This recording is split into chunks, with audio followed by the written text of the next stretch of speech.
I stood in the bridal boutique holding a $400 wedding dress. My fiancé laughed. Not a chuckle.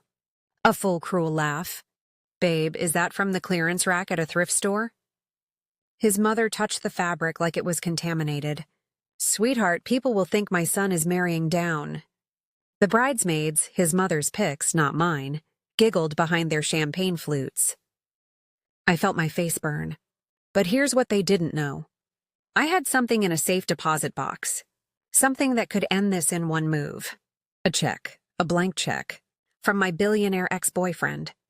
I'd never told Kyle about it. Where are you watching from, and what time is it there? Drop your city below, and hit that like button if you've ever been underestimated. Because before I could cash that check, I needed to be absolutely sure I wasn't overreacting. So I did what I always do. I looked at the facts. I grew up working class. Scholarships and student loans. State school. I put myself through a computer science degree waiting tables on weekends. My first apartment had furniture from the curb and a mattress on the floor. I was fine with that. I knew how to build something from nothing. In my junior year, I started dating a classmate. Nerdy, ambitious, kind. We'd study together in the library until 2 a.m., living on vending machine coffee and dreams. After graduation, his app idea took off. Like, really took off. Venture capital. Series B. Then the company went public. Overnight, he became a billionaire. I stayed a UX designer at a mid-size firm. Comfortable, but not wealthy. Our world split. Not because of drama, just physics. His life went stratospheric and mine stayed grounded. We broke up over coffee. It was amicable. Sad, but clean. At that last meeting, he slid an envelope across the table. Inside was a blank check. Signed, dated, made out to me. For an emergency, he said. I mean it. No strings. I locked it in a safe deposit box and never touched it. Pride, maybe, or the feeling that cashing it would mean I'd failed. I kept climbing on my own. Senior UX lead within 4 years. Good salary, better benefits. I saved everything. And I mean everything. Bank statements, emails, receipts, performance reviews. It's how I survived. 2 years ago, I met Kyle at a tech meetup. He seemed normal. Refreshingly low-key. I should have known better. 3 days after the dress incident, Kyle sat me down. His mother was already at the table. That should have been my first clue. She slid a printed spreadsheet across to me. Wedding budget. Revised, $85,000. We upgraded the venue, Kyle said. Estate garden. It's got a cigar lounge and a champagne wall. I blinked. We agreed on $12,000. His mother smiled. Tight. Darling, we assumed you'd cover your half. Unless you need us to help? The way she said help felt like a trap. Kyle put his hand over mine. Babe, I love you. But optics matter. My colleagues will be there, my boss. So we're talking $42,000. From me. Give or take, his mother said. I pulled my hand back. That's my entire emergency fund. Or you could take a small loan, she offered. Weddings are investments. I felt my throat tighten. I need to think about it. Kyle's face darkened. Think about what? Whether you want to marry me properly or embarrass me in front of everyone I know? His mother leaned in. Are you saying you can't afford to marry my son? The question hung in the air like a blade. I stood up. I said I'll think about it. Well, don't think too long, his mother said. The venue needs a deposit by Monday. I walked out. My hands were shaking. This wasn't about a wedding. This was a test. And I was failing on purpose. Kyle went cold. Texts got shorter. Calls stopped altogether. Then, a week later, my maid of honor called me. Did you uninvite me?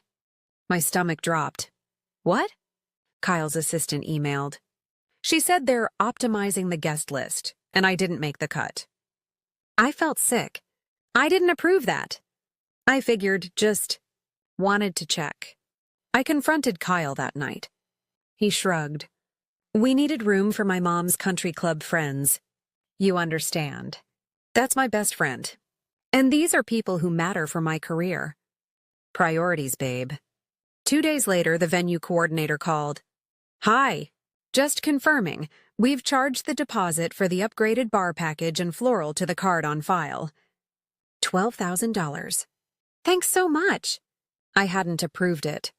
When I called Kyle, he sighed like I was being difficult. I knew you'd come around eventually. You're just being stubborn. I hung up, sat on my couch, stared at the ceiling. Was I crazy? Was $400 insulting for a wedding dress? Was I broken for not wanting to drain my savings on a champagne wall? Maybe everyone upgrades. Maybe I was the problem. I lay awake that night, chest tight, wondering if love was supposed to feel like drowning. Then I got up, opened my laptop, and pulled up the folder I keep on everyone I trust. And some I don't. I opened my banking app, took screenshots. Savings account, $186,473.82. Index funds, $95,000. Stock options vesting next quarter, $40,000. I wasn't broke. Not even close. I pulled up my last performance review. Saved as a PDF like always. Exceeds expectations. Recommended for principal IC track. Base salary, $162,000. I wasn't poor. I was disciplined. I'd been modest by choice, not necessity. I wrote Kyle a text. Here's my half of the wedding budget, if we go back to the $12,000 plan we originally agreed on. I attached a screenshot. $6,000, ready to transfer via Venmo. I'm not poor. I'm just not wasteful. I hit send. Read receipt popped up immediately. Then nothing. 1 hour, 2, 4. Finally, at almost midnight, my phone rang. Not Kyle, his mother. Her voice was tight, controlled. We need to talk. In person. Tomorrow. I said okay. But I already knew. Transparency wasn't going to fix this. I'd just made everything so much worse. They arrived together. Kyle and his mother. Unified front. We sat in my living room. The air felt like ice. Kyle spoke first. Why didn't you tell me you had that kind of money? I stared at him. Because it's mine. And we've been together 2 years. You never asked. His mother cut in. So you were testing him? Testing him? Pretending to be frugal. She said the word like it was dirty. Playing games. I shook my head. I live within my means. That's not a game. Kyle leaned forward. You have almost $200,000 liquid, and you were going to let me think you couldn't afford a wedding?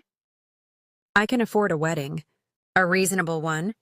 His mother's eyes gleamed. Then the upgraded venue is easily manageable. Unless, she paused, unless you don't actually see a future with Kyle. The guilt landed like a punch. Kyle piled on.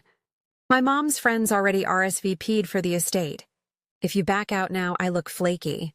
Do you want to humiliate me? I just want a wedding that doesn't bankrupt me for no reason. His mother's smile was sharp. Then open a joint account. For wedding expenses. So we can all see the funds are allocated properly. My blood went cold. No. No? Kyle stood.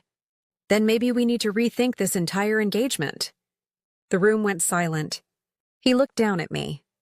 You have until Friday. Either you're all in or we're done. The door slammed. I sat there, heart hammering. Then my phone buzzed. A text from my friend, my former maid of honor. You need to see this. She sent a screenshot. A group text thread. Kyle's cousin, loose-lipped, thought the chat was private. I scrolled up. 6 months ago. Kyle's mother found a prospect. She's a tech lead. Low 6 figures. No family money to complicate things. He's taking her to dinner Friday. Kyle's reply. If she's as naive as you say, this should be easy. My hands went numb. I kept scrolling. Another message. Recent, 2 weeks ago. She showed me bank statements. 180 liquid. More than enough to dig us out and fund the wedding. Keep pushing the venue story. I read it 3 times. My friend's text came through underneath. I'm so sorry. I didn't know until his cousin got drunk last night and showed me. I thought you should know before Friday. I sat on my bathroom floor. Couldn't breathe. The whole thing. The meetup. The dates. The proposal? It was a setup. I wasn't his fiancé. I was a mark. They didn't love me. They loved my bank account. The dress. The venue. The joint account. It was never about marriage. It was about access. I sat there for an hour, numb. Then I remembered. The one card I'd never played. And I knew exactly what to do. I didn't sleep.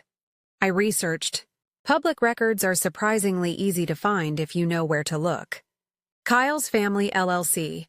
Filed Chapter 11 bankruptcy. 2 years ago. His mother's house. Underwater mortgage. Third lion from a private lender. Kyle's personal credit report. I'd asked him to pull it as part of our premarital financial check-in. He'd laughed it off at the time. Said it was unnecessary. But I'd saved the copy he'd eventually reluctantly shared. $78,342 in credit card debt. Car lease about to default. The country club memberships. The designer suits. All facade. The wedding wasn't about love. Or optics. Or his colleagues. It was a Hail Mary, marry me. Get joint account access.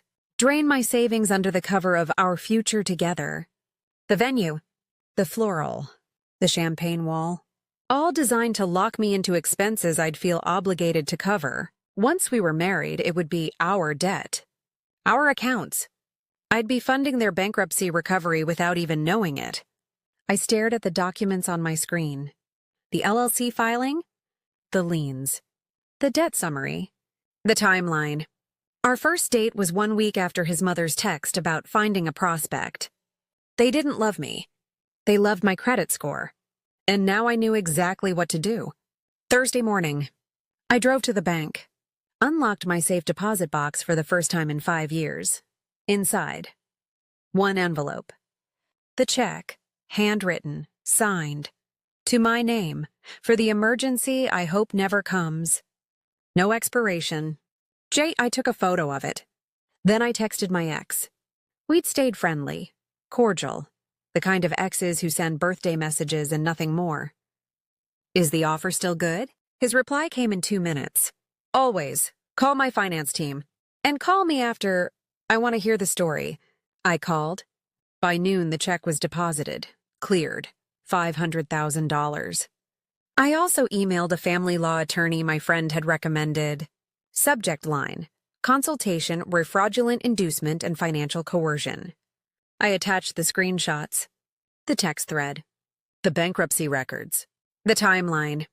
Her assistant replied within an hour. Friday, 9 a.m. will be ready. Then I texted Kyle. Let's meet Friday. 6 p.m., the restaurant where you proposed. I've made my decision. He replied immediately. Good, see you then. I didn't sleep Thursday night. But for the first time in weeks, I wasn't afraid. I wasn't sad. I was ready. Friday, 6 p.m. The same upscale bistro where Kyle had proposed a year ago. He'd picked it. For symmetry, I guess. He arrived with his mother. Both smiling, confident. We sat. Ordered water, no small talk. Kyle leaned back. So, did you open the joint account? I slid a manila folder across the table instead. He frowned, opened it. First page, a bank receipt. Deposit, $500,000, cleared. His eyes went wide. His mother leaned over, read it, and her face drained. Where did you get? I cut her off. From someone who actually valued me. Kyle's voice cracked. Who gave you $500,000? An ex-boyfriend. The one who became a billionaire. The one I never mentioned because it wasn't relevant. I turned the page for them. Second page. The screenshot. The text thread. Kyle's mother, 6 months ago. Found a prospect. Low 6 figures. No family money to complicate things. Kyle's reply. If she's as naive as you say, this should be easy. Kyle's face went gray. Who sent you that? Doesn't matter. What matters is I know. I flipped to the third page. Public records. Bankruptcy filing. The lien on his mother's house. His credit card debt, $78,000. The timeline, highlighted. Our first date, 1 week after his mother's prospect text. His mother's voice shook. This is a misunderstanding. I stood. The wedding is off. The deposits I paid are mine. Anything you charge to my card without permission, you can fight with the vendors. I've already sent all of this to an attorney in case you try to sue for gifts or costs. Kyle stood too, face red. You can't just humiliate us like this. I placed one more piece of paper on top of the pile. The receipt from the bridal boutique. $400. This dress was perfect, I said quietly. It just deserved a better groom. I took off my engagement ring, set it on the table next to the folder, and I walked out. Into the evening light, my phone buzzed before I even reached my car. A text from my ex. Proud of you. Dinner next week? I smiled. For the first time in a month, I felt like I could breathe. Kyle tried damage control on social media. Vague posts about being betrayed and gold diggers. I stayed silent. But our mutual friends, they weren't stupid. I'd quietly sent the evidence to 3 people I trusted. Just in case, word spread. The screenshots made the rounds. His story fell apart. His mother tried to smear me in their social circle. Said I was cruel and manipulative. It backfired when someone pulled the public bankruptcy records and connected the dots. Kyle lost the estate venue deposit. $12,000. Non-refundable. His problem now. I took 2 weeks off work. Drove to the coast. Sat by the ocean and thought about what I wanted, what I deserved, what I'd almost lost. When I got back, I made 3 decisions. First, I donated $100,000 to a nonprofit that teaches financial literacy to women leaving abusive relationships. They named a scholarship after me. I cried when I saw the plaque. Second, I used $150,000 to relocate. New city, better career opportunities, no bitter memories. I got a corner apartment with huge windows and a view of the skyline. Third, I put the rest in a trust. For future emergencies, real ones. Because I'd learned something. Safety nets matter, and keeping one doesn't make you weak. I reconnected with my ex over video call a month later. He was engaged, happy. Told me his fiancé was a pediatric surgeon and they were adopting a dog. That check, he said, was the best investment I ever made. Not because of the money, because you finally put yourself first. I framed the $400 dress receipt. Hung it in my hallway. A reminder, frugality isn't poverty, and someone who loves you won't mock you for either. 6 months later, I started dating again. Slowly, carefully. Every receipt saved. Every red flag honored. I'm happy now, genuinely, not because I won some battle, but because I finally learned the difference between love and a transaction. Here's what I know. A $400 dress didn't make me cheap, but their reaction to it told me everything I needed to know.